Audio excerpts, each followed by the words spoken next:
हर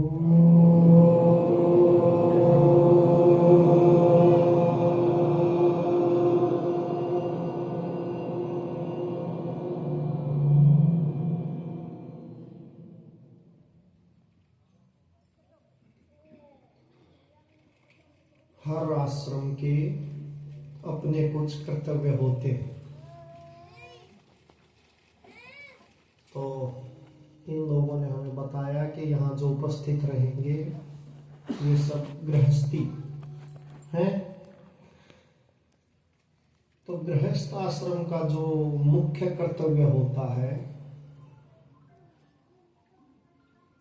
जैसे कोई घी की कंपनी हो और घटिया घी बनाए तो क्या होगा? खाने वाले बीमार पड़ेंगे, आज नहीं तो कल छापे में पकड़े जाएंगे, कंपनी पे ताला लग जाएगा, जुर्माना होगा।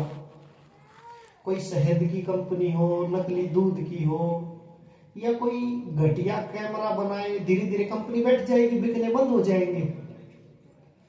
लेकिन अगर कोई घटिया संतान बनाए तो उसको जूते लगने चाहिए या नहीं? अरे घटिया कैमरा बना दिया, वो तो झोले में पड़ा रहेगा, संतान तो देश समाज में विचरती घूमेगी, वो तो और ज्यादा नाश करेगी। वो तो उसने चलता फिरता एक ऐसा कबाड़ बना दिया है। मोबाइल में गेम आता था, आप लोगों में से पता नहीं किसी ने सुना है नहीं, बच्चे गेम खेलते हैं ना, टेंपल रन और तरह के तमाम गेम आते हैं। 8-10 साल पहले एक प्रसिद्ध गेम आया था मोबाइल में, ब्लू व्हेल। ब्लू व्हेल नाम सुना किसी ने? अपने मोबाइल में खूब चलता था, अभी तो पूरे विश्व में बैन है वो। उस मोबाइल गेम में क्या होता था, भारत में भी था, सब जगह था वो, तो बच्चे आत्महत्या करते थे उस गेम को जीतने के लिए। हाँ, मैं थोड़ा पीछे हो गया, अभी आवाज ठीक आ रही है ना? ज्यादा माइक मुंह में देने से गूंजता भी। उस गेम में, गेम को जीतने के लिए बच्चों को आत्महत्या करनी पड़ती थी। तो भारत में भी कई हजार बच्चों ने आत्महत्या की, पूरे विश्व में की। और उस गेम को बनाने वाले व्यक्ति का नाम था फिलिप बुडेकिन। 18-19 साल का लड़का, अभी 24-25 का हो गया, जेल में पड़ा है, रूस की जेल में। तो इंटरनेशनल अदालत में जब उसके ऊपर मुकदमा चला कि भाई तुमने पूरे विश्व में 10-20-50 हजार बच्चों को मारा है, तो उसने कहा कि वकील नहीं करेंगे, मैं अपना केस खुद लड़ना चाह रहा हूं। मोर पीछे जाओ, कोई बात नहीं, अपन पीछे हटते रहेंगे।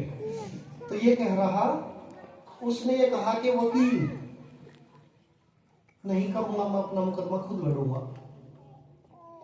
तो उससे पूछा गया कि आपका जो ये गेम है, ये 50,000 60,000 बच्चों की हत्या का उत्तरदायी है, क्या आप अपराध स्वीकार करते हैं?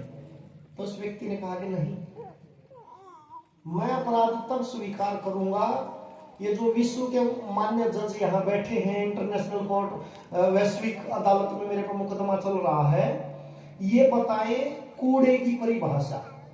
कूड़ा, डस्ट, कचरा जिसमें डालते हैं उसको तो डस्टबिन कहते हैं। डस्ट मतलब क्या? कूड़ा मतलब क्या? तो उन्होंने सोचो, इतनी छोटी सी बात के लिए भी समय मांगना पड़ा। 1 महीना विचार किया और पूरे विश्व के बुद्धिमान लोग वहां बैठे और आखिर में इस नतीजे पे पहुंचे कि कूड़ा मतलब वो वस्तु जिसको त्याग देने के बाद हम उसकी परवाह नहीं करते। जैसे कुरकुरे खाया, पैकेट फेंक दिया, अब तुम 1 महीना टेंशन में रहोगे क्या वो पैकेट कहाँ गया होगा यार, उसके ऊपर से गाड़ी तो नहीं उतर गई होगी, बेचारा किसी ने फूंक तो नहीं दिया, चिंता करते हो क्या? नहीं।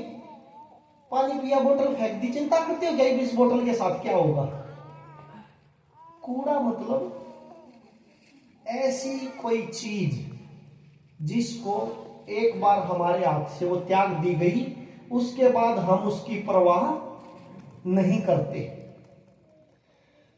तो उस फिलिप बुडेकिन ने, उस रशियन लड़के ने कहा कि मैंने किसी के भी बालक नहीं मारे इस विश्व में, क्योंकि जो बालक होते हैं ना, वे तो बड़े प्रयत्न से, बड़े ध्यान से पैदा किए जाते हैं।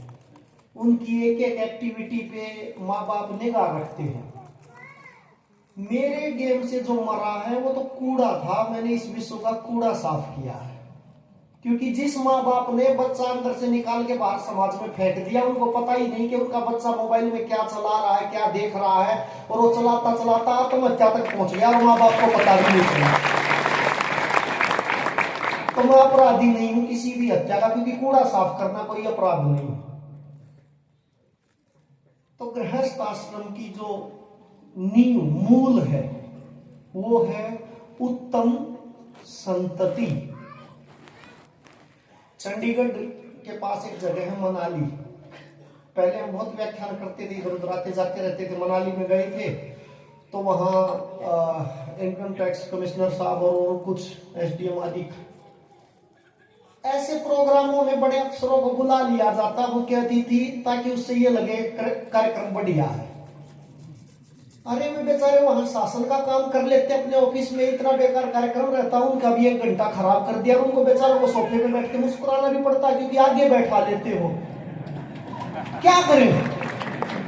तो वो लोग भी आके बैठे मुस्कुरा रहे थे, लेकिन उनकी शक्ल से तो लग ही रहा था कि फंसे हुए हैं। बाद में उन्होंने कहा कि महाराज जी हम एक वृद्धाश्रम चलाते हैं और अगर आप देखना चाहें। हमने कहा कोई रुचि तो नहीं है भाई। फिर भी अरे अरे ये वो है, मनुवार की एक आदत है अपने देश में। रोटी से पेट भरा है, 4 खा रखे हैं, पहले ही 8 खा रखे, इतना बड़ा पेट हो रखा, फिर भी मनुवार कर रहे। मेरे कहने से 2 और ले लो। अरे पहले ही ये 20 ज्यादा ले चुका है, 2 और काहे डाल रहे हो, इसका पेट तो देखो। वो भी मनुवार करने लगे उधर वृद्धाश्रम में। चलो मैं वहां गया तो बूढ़े बुढ़िया वृद्धाश्रम में होते हैं, उनको बढ़िया सुंदर कंबल, अच्छे रूम से ही अटैच लेटरिन बाथरूम, साबुन शैम्पू रखे और बढ़िया मार्बल का फर्श भी, अच्छी सुविधाएं, एसी लगा रखी। और उन्होंने कहा ये 40-50 बूढ़े बुढ़िया वहां इकट्ठे कर लिए, मरे गिरे, और मेरे को ये कहा कि इनको 2 शब्द कहो।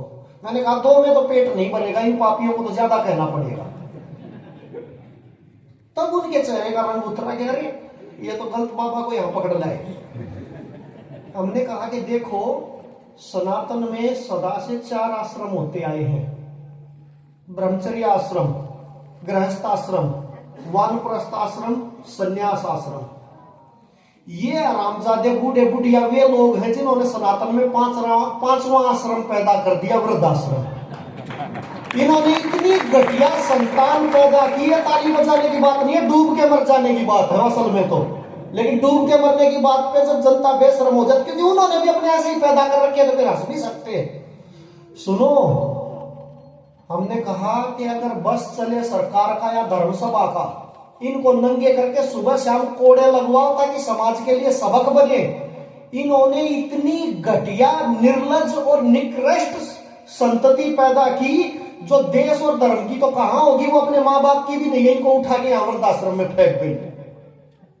कोई कंपनी घटिया प्रोडक्शन करे तो उसको दंडित किया जाना चाहिए। यहां तुम इनको मलाई दे रहे हो, कोफ्ता दे रहे हो, सुबह सुबह पोहा चाय दे रहे हो, बढ़िया कंबल दे रहे हो, जूते मारो सालों को पकड़ के। सही कह रहा हूं। ये जितने चोर घूम रहे हैं मी में नहीं बरसे हैं, किसी न किसी की कोख ने पैदा किए हैं।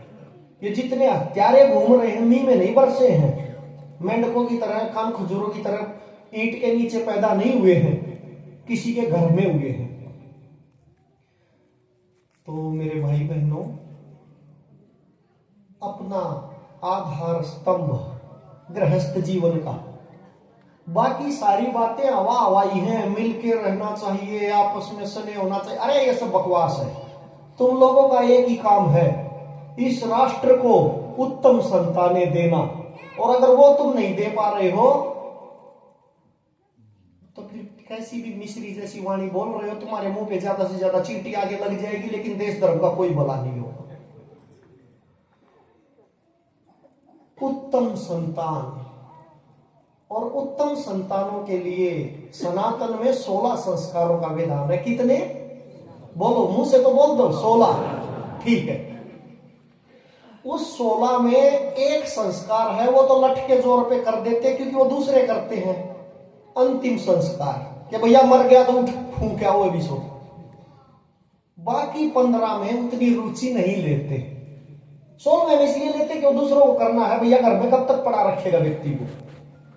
तो देखो, गृहस्थी की मूलभूत नींव, सनातन में प्रथम संस्कार, उसको कहते हैं गर्भाधान संस्कार। क्या कहते हैं?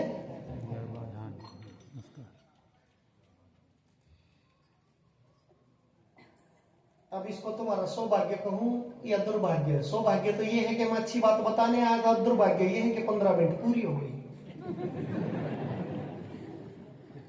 ओम शांति शांति शांति। अब अगर और सुनना चाहते हो तो ये कार्यक्रम तुम्हारे लिए, तुमको अल्लाह बचाना पड़ेगा कि सुनना है, क्योंकि जिन्होंने कार्यक्रम करवा रखा उनकी तो 15 मिनट पूरी हुई। हेलो स्वामी जी, निवेदन है आप 15 मिनट और ले सकते हैं। हमारे जो क्षेत्र के विधायक महोदय यहाँ पर अभी शीघ्र प्रारंभ हो आ रहे हैं, जब तक अपना ये सत्र अपन चलने देते हैं, वो जैसे ही आएंगे हम यहाँ उनका 2 मिनट उद्बोधन करवा के प्रतिमा अनावरण के लिए चलेंगे, और प्रतिमा अनावरण के बाद आपका यहाँ पर जो है फिर सद्य पंडित जी और आप दोनों का एक सत्र होगा और हमारे सम्मानित मंचस्थ भी अतिथि होंगे। चलो और 15 मिनट जल्दी जल्दी। लाभ नेता हुआ कुछ नहीं होता, डिस्टरबेंस बहुत होती है। सुनो अब एक बात ध्यान से, इधर वापस। गर्भाधान संस्कार उत्तम संतान के लिए। छोरा छोरी पकड़े, क्या कर रखा, बीए कर रखा, एमए कर रखा, 10वीं कर रखा, 12वीं कर रखा, इतनी जमीन है, इतने ट्रैक्टर है, ऐसा घर है, ब्याह दिए। नहीं भैया, ब्याह तो दिए, अब उनको करना क्या उनको खुद ही ना पता। तुम तो उनको रात को किवाड़ बंद करके आ गए, फिर वो कुत्ते बिल्ली ही पैदा करेंगे, वे अदम और निकृष्ट संतान ही पैदा करेंगे, क्योंकि बाकी तुमने उनको सारी दुनिया की शिक्षा दे दी। अब ये गांव में हम प्रसाद पा रहे थे, इच्छापुर गांव था मेरे ख्याल, वहां बूढ़े गांव ताप रहे हैं बैठे बैठे, और ईरान में खोमनई के साथ क्या हो रहा है इस पे चर्चा कर रहे हैं। ईरान में खोमनई के साथ क्या हो रहा है इस पे बूढ़े चर्चा कर रहे हैं गांव में बैठे बैठे, और तुमने उनको छोरा छोरी ब्याह दिए हुए कमरे में क्या कर रहे हो और कैसा पापी पैदा करेंगे इसके बारे में कोई चर्चा नहीं। ये है डूब के मरने की बात। गृहस्थ आश्रम का जो मुख्य दायित्व है उसके प्रति इतने बेपरवाह, इतने लापरवाह, इतने असजग, क्या तो माताओं को, दादियों को, दादाओं को, पिताओं को, अपने पुत्र पुत्रियों को इस विषय में अच्छा और सही मार्गदर्शन करना चाहिए। कुछ बातें मैं बता देता हूं, इसलिए कहा पेन कॉपी आप लोगों को लगेंगी। भगवान करे किसी की खोपड़ी ऐसी हो जो कहा गया है उसको याद रख ले 2-4 बातें। प्रथम 4 रात्रि हर महीने माताओं के लिए, माहवारी का जो समय होता है पीरियड का, पुरुषों तुम भी सुनो ध्यान से, वे रात्रियां वर्जित हैं, निंदित हैं। उस समय माताओं को रसोई से भी फ्री कर देते हैं, काम धंधे से भी फ्री कर देते हैं, भैया बैठो रेस्ट करो। उसके बाद बची 14-12 रात्रि और टोटल 16 रात्रि का पीरियड होता है संतान उत्पत्ति के लिए। प्रथम 4 तो गई, वो तो जानी ही हर महीने। उसके बाद 12 रात्रि और बची, उनमें 5वीं, 6ठी, 7वीं, 8वीं, 9वीं, 10वीं, 11वीं, 12वीं, 13वीं, 14वीं, 15वीं, 16वीं रात्रि के बाद संतान उत्पत्ति नहीं होगी। पति पत्नी कितना भी साथ रहे, ये बात पल्ले गांठ मार लो। दूसरी बात, जो सम संख्या है, 6, 8, 10, 12, 14 और 16, 6ठी रात्रि, 8वीं रात्रि, 10वीं रात्रि, 12वीं रात्रि, 14वीं रात्रि और 16वीं रात्रि, इसमें जब वर और वधू का मिलन होगा दिव्य संतान के लिए, तो सिर्फ और सिर्फ पुत्र ही पैदा होगा। कोई इस पृथ्वी पे कितना भी जोर लगा लो, उसके अलावा दूसरी कोई चीज नहीं हो सकती। छठी, 8वीं, 10वीं, 12वीं, 14वीं और 16वीं। विषम संख्या 5वीं, 7वीं, 9वीं, 11वीं, 13वीं और 15वीं, इन रात्रियों का संयोग हो रहा है तो पुत्री ही होगी। समझ में आ गई इतनी बात? सम संख्या पुत्र के लिए, विषम संख्या पुत्री के लिए। उसके बाद मनुस्मृति भी, आशुलायन ग्रह सूत्र भी, गोबलीय ग्रह सूत्र भी, संस्कार विधि में महर्षि दयानंद भी, अन्य अन्य और जितने ऋषि आचार्य हैं वे भी, स्वयं वेद भगवान भी, मनुस्मृति भी, सब के सब एक बात और कहते हैं ध्यान से, कि वे जो उत्तम संतान के लिए बची हुई 12 रात्रि हैं, उनमें अगर तिथि के अनुसार अष्टमी आ जाए तो संतान के लिए प्रयत्न नहीं करना है। पूर्णिमा आ जाए बीच में तो संतान के लिए प्रयत्न नहीं करना है। अमावस्या आ जाए तो संतान के लिए प्रयत्न नहीं करना है। और चतुर्दशी आ जाए तो, ये 4 रात्रि, अष्टमी, चतुर्दशी, अमावस्या और पूर्णिमा, क्यों नहीं करना है? इसलिए नहीं करना है कि पूर्णिमा और अमावस्या को जो गर्भ ठहरेंगे वे मनोरोगी रहेंगे, आजीवन वे मनोरोगी रहेंगे। कुछ न कुछ उनके, अरे बहुत टेंशन है, वो बात बात पे तुमको आत्महत्या की धमकी देंगे। पेंट नहीं दिलाओगे तो मर जाऊंगा, बाइक नहीं दिलाओगे तो मर जाऊंगा, ब्लैकमेल करेंगे तुमको। परीक्षा में कम नंबर आए, 95 आए, 97 आए तो आत्महत्या कर लेंगे। कमजोर आत्मा के, कमजोर मनोबल के, ऐसे मतलब वे देखने में बच्चे लगेंगे लेकिन बच्चों जैसा उनमें कुछ भी नहीं है। वो तो बस तुम्हारे ऊपर एक भार है, तुम उनको ढो रहे हो और उनकी चिचोरी कर करके उनको मना रहे हो। पूर्णिमा और अमावस्या के दिन ठहरने वाले गर्भ इस तरह के बच्चों के होते हैं। अगली बात, चतुर्दशी। चतुर्दशी को ठहरने वाला गर्भ अगर लड़का है, वो लड़का व्याभिचारी होगा। वो किसी को भी माता और बहन समझेगा ही नहीं। वो चौक पे खड़ा रहेगा बदमाश की तरह, लाल बाल करके मुर्गे की तरह आती जातियों को सीटी मारेगा, छेड़ेगा, जबरदस्ती हाथ पकड़ेगा, लात खाएगा, 100 बार मुंह काला करवाएगा, लेकिन अपने घटियापन से बाज नहीं आएगा। तुम ये सोचो कि अरे इसके माता पिता तो देवता थे और ये छोरा ऐसा घटिया कैसे निकला आया। माता पिता तो देवता थे, लेकिन माता पिताओं ने ऐसी पशुता और मूर्खता की कि चतुर्दशी के दिन वो बालक गर्भ में आया होगा। इसलिए अब चाह के भी वो शुद्ध और ठीक हो ही नहीं सकता। अगली बात, कन्याओं के लिए पंचमी, सप्तमी, 9वीं, 11वीं, 13वीं और 15वीं रात्रि जिनको कन्या चाहिए है, वे 11वीं और 13वीं रात्रि से बचे। 11वीं और 13वीं रात्रि कन्या, अपने कुल में अपने को कन्या चाहिए है, सुंदर सी बेटी चाहिए है, मेधावी तेजस्विनी बेटी चाहिए है, तो 9वीं रात्रि, 7वीं रात्रि और 15वीं रात्रि वे ठीक है। 11वीं और 13वीं से बचे। 11वीं रात्रि की कन्या हुई पैदा, ज्योतिष शास्त्र भी और बाकी सब आचार्य भी ये कहते हैं कि व्याभिचारिणी होगी। शहर में, गांव में कहीं कहीं कोई कोई ऐसी होती है, उसको बूढ़े बच्चे से कोई मतलब नहीं, जो हथे चढ़ा साफ, बहुत दुष्टा होती है। और 13वीं रात्रि की कन्या भयंकर झगड़ालू होती है। वो माँ बाप के घर रहेगी, माँ बाप को सूली पे टांग देगी, फिर जिसके घर जाएगी उसको तो टांगे ही टांगेगी। तो ऐसा काल क्यों पैदा कर रहे हो जाके, जो पहले तुम्हारी छाती पे तांडव करे फिर दूसरे के घर में करे क्या? तो ये सावधानी तुमको बहू ढूंढते वक्त नहीं करनी कि अच्छी बहू आ जाए, वो बहू पैदा करते वक्त करनी है कि किसी के भी घर में जाए, अच्छी जाए। शुरू में ही बबूल बोदी इतने लंबे कांटों वाली, फिर तुम ये सोचो कि आम का पौधा चला जाए किसी के घर, संभव नहीं है। इसलिए गृहस्थ आश्रम के लिए आप लोगों को हमने बताया ये मूलभूत आधार बिंदु हैं।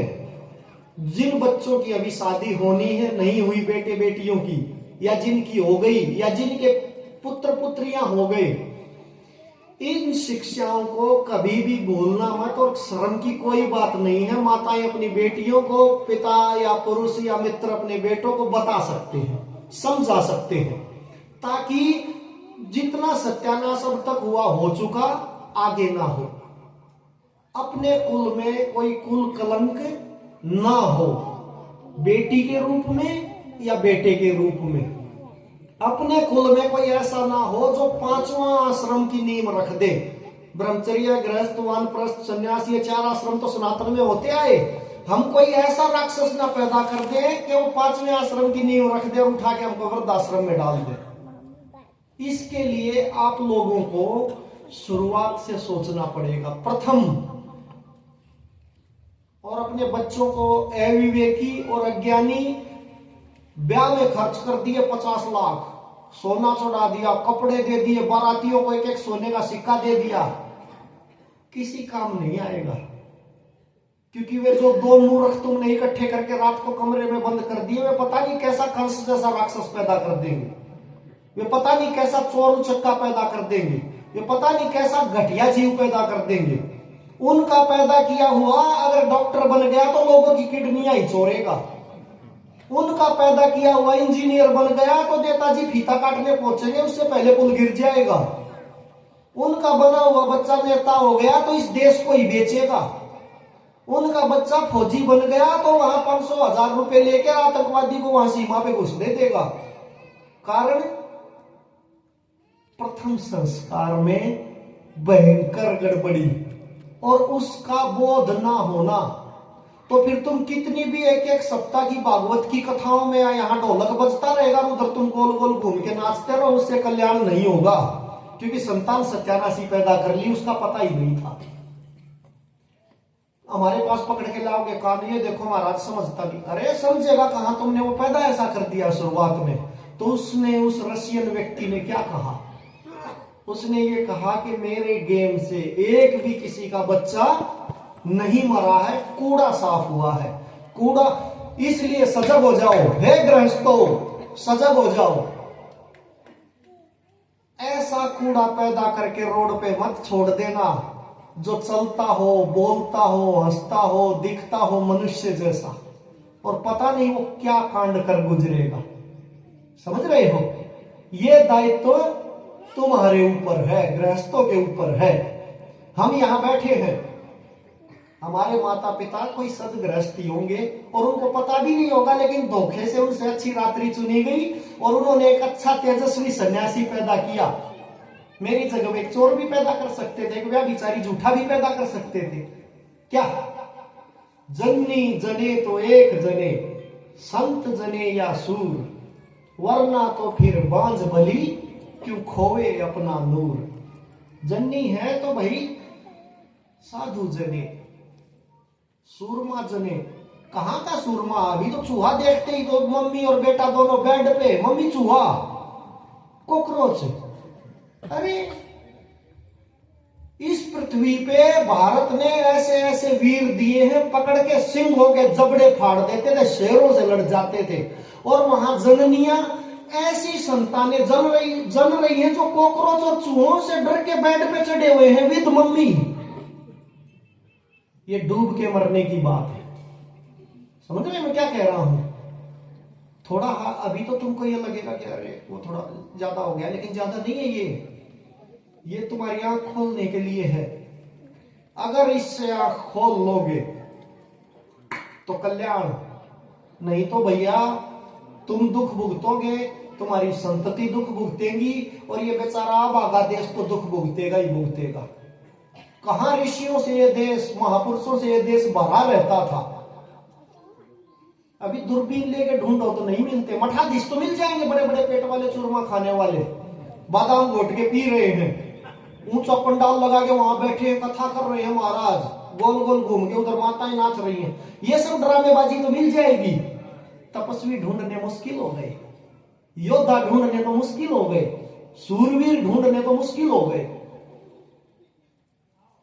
और एक बात की बिल्कुल मुश्किल नहीं पैदा करने की, दे दनादन लगे पड़े 140 करोड़ पे ले गए देश को। अरे तो फिर ढंग का प्रोडक्शन करो भाई। क्या जब कोई चीज बनानी ही है तो या तो शर्मा लो या बेशर्म होके हंस लो या रो लो, कुछ कर लो। लेकिन ये उदास चेहरे, रोड पे एक दूसरे को गाली देते मनुष्यों की भीड़, जगह जगह बीड़ी पीते और दूसरों की छोरियों को देख के फब्तियां कसते लौंडे, ये सब तुम्हारी कोख से आए हैं भैया। हम तो बाबा जी हैं, हमने तो कोई पैदा किया नहीं। इससे अच्छा फिर ना करो, और करो तो अच्छा अच्छा मनुष्य। ये देखो जिस माइक में अपन बोल रहे हैं ना, ये भारत का बनाया हुआ नहीं है, ये किसी विदेशी ने बनाया। ये बिजली जहां चल रही है ये भी किसी भारतीय की खोज नहीं है, थॉमस अल्वा एडिसन या किसने, एडिसन ने। और भी तमाम खोज है, ये कपड़ा बुनने की मशीनें हैं, ये किसी भारतीय की नहीं है। भारतीय तो गांधी जी थे, चरखे पे, चरखे में ही जीवन खप गया उनका। जितने यंत्र, जितनी चीजें तुम देख रहे हो, इसमें से एक भी भारतीय व्यक्ति की खोज नहीं है। विदेशियों ने टेक्नोलॉजी खोजी, विदेशियों ने ये तरीके खोजे बिल्डिंगें कैसे बनाए, उन्होंने इंजीनियरिंग खोजी, उन्होंने यंत्र खोजे। लेकिन भारतीय पूर्वजों ने, आपके ऋषियों ने, आपके महापुरुषों ने, उन्होंने एक तरीका खोजा जो पूरा विश्व नहीं खोज पाया। अच्छा मनुष्य कैसे बनाए।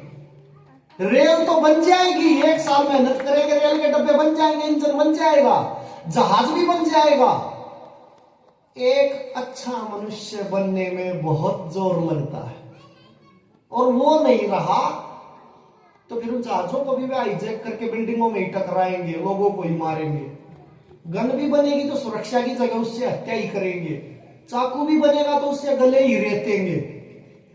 इसलिए गृहस्थों के ऊपर जो सबसे महान दायित्व है वो है इस राष्ट्र को, अपने धर्म को, अपने देश समाज को एक तेजस्वी संतान, बेटा या बेटी। वेद में स्त्री कहती है, वहां शादी के अभी तुमको देंगे वो फ्रेम करवा के, उसमें वेद मंत्र नहीं है, मैंने देखा 7 अलग अलग मंत्र रहते हैं सप्तपदी के। एक मंत्र में स्त्री कहती है, घोषणा करती है, मम पुत्र शत्रुघ्नो, मेरे ऐसे पुत्र होंगे जो मेरी तरफ, मेरे परिवार की तरफ, मेरे गांव की तरफ, मेरे देश की तरफ देखने वाले, मेरे धर्म की तरफ देखने वालों का मस्तिष्क फाड़ देंगे। मम दुहिता विराट, और मेरी पुत्रियां इतने ऊंचे चरित्र की पैदा होंगी। लेकिन एकादशी या त्रयोदशी को हो गई तो दिन रात उससे यज्ञ करवाते रहो, जैसे यज्ञ से मौका मिलेगा नीचे ही नीचे किसी लड़के से चैट कर देगी। फर्क पड़ता है संस्कार का। 16 संस्कारों में प्रथम संस्कार, उसकी बलि मत चढ़ाओ, उसको धारण करो अपने जीवन में, और वैसा अपने बहू बेटों को, अपने नाती पोतों को, अपनी संतानों को बताओ। ये हमारा कर्तव्य है। हम भी 2-10 भजन गा सकते हैं, तुमको गोल गोल नचा सकते हैं, 2-4 ढोलक पीट सकते हैं मरे हुए भैंस की खाल के, लेकिन उससे कल्याण नहीं होगा। काम की बात काम आएगी, ठीक है। अगली बात, गृहस्थ में ही